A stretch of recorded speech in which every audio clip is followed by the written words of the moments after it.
Hey there, Jen here, and this is a happy bit.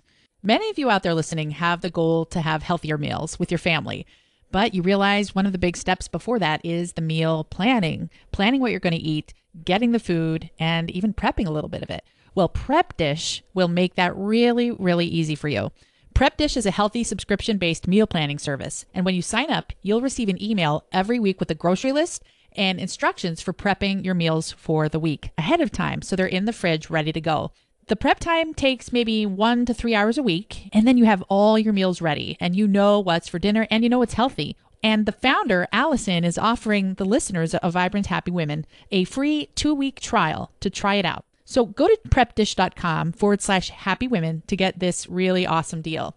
You'll get your meal plans mailed to you with a shopping list and a prep list, and all you have to do is block out a couple hours of time to get it done, and you'll feel so accomplished. Check it out again. Go to prepdish.com/happy women to get your 2-week free trial. On Happy Bit 112, I'll have a link for that in our show notes.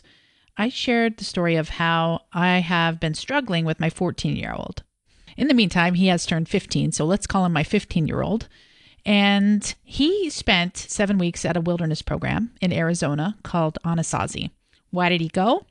Well, he was rebelling and not coming home and having a group of friends who probably wasn't having the best impact on him. His grades weren't going well, and we were really concerned for his safety. So, last-ditch effort, after trying everything else we could try, we sent him to this wilderness camp. He was mad. He was furious, in fact, and it was a scary thing to get him there. At Anasazi, they hike every day or most days of the week, and they hiked over 200 to 250 miles in hot Arizona desert in the Tonto National Forest. They prepared their own food, all from dry foods. They had things like lentils and rice and dried beans and apricots and all kinds of things that you have to actually add water to them and prepare them to eat them. So my husband and I had the chance to walk on the trail with him at the end, and he prepared food for us. And it was hilarious to watch him, like a true wilderness boy, bite the carrots rather than cut them, and bite the onions and bite the garlic and spit them back into the cup, mama bird style, and prepare some food. Happily for me, it was boiled. And it was actually really delicious. He was an excellent hiker, we were told, and he learned so much. So I want you to hear what he said about the trail at the week 6 mark before we arrived to walk with him. I've definitely learned how much I actually care about my family. Before I left, I was really hateful towards my parents, and I acted like I didn't really care about anyone except for my friends. Same with I've just noticed how many people I've missed and how different it is for me when I'm gone from all these people that I really do miss these people that I thought I hated. I really do care about them. My biggest awakening is that we are a we, and the whole world is a unit, and we aren't individuals. You can say I'm independent, but when you look at it, you're always connected with someone somehow, and you really need to look at that in life. You need relationships with someone to do basically anything in life. You need truckers to bring you food at grocery stores. You need people to make the food. You need people in life to talk to when you need help, and everyone's really connected, and we're a we. So now our son has been home for about 3 weeks, and he is doing really well. He is balancing his time between his friends and his family. He is super respectful of our rules. He seems to have a deep appreciation for my husband and I, for his siblings, for all the fun things we do. He's grateful for food. He is just so grateful for life, and he has a vision for his future. While at Anasazi, he decided he wanted to open a clothing line, create his own clothing designs, especially hoodies and t-shirts, and get those out into the world. And so I'm going to help him with that process and be kind of a sounding board as he gets that going.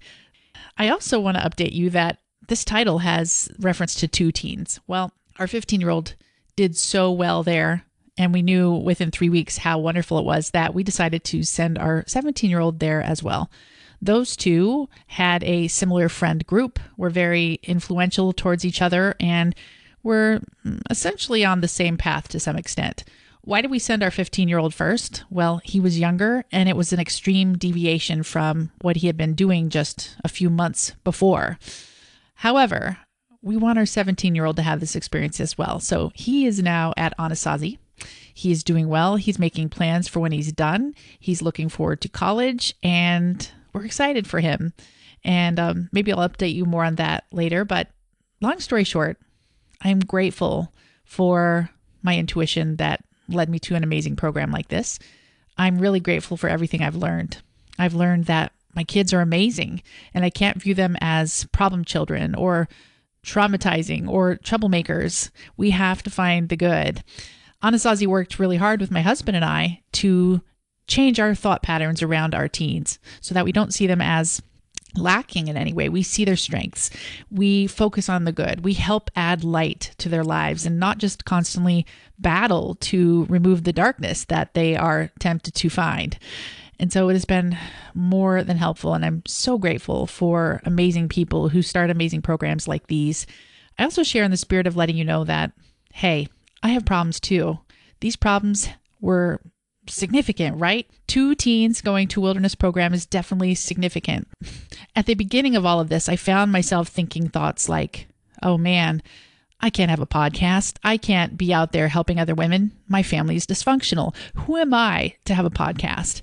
And I know based on everything I've learned that I can't listen to that voice. So I squashed it as quickly as I could.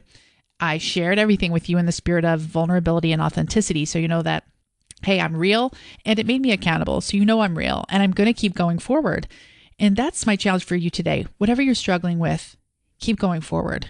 Watch yourself talk and make sure your inner dialogue is not negative. Words like dysfunctional, crappy marriage, terrible life, not enough money, not enough time, all of those thoughts just hold us back. Why not look for the light and look for the good in your life, your circumstances, the people around you, everything, because it's so beautiful. The last several months have been really hard, but I wouldn't give them up for anything. It has been such a time of growth for our entire family. We are a completely new family. I can't even explain it. And it's amazing to see the light in my 15-year-old's eyes. And I hope to see that same light in my 17-year-old's eyes. Knowing that we can all grow, we can all change, we can all be better. And we really are, just as my son said in that clip. So that is my update on my teens and on my life. I am feeling great, and I'm grateful for growth and forward movement. That's all we can do is move forward and celebrate each day, each learning opportunity, and each experience. Thank you so much for listening, and I will see you next time. Take care.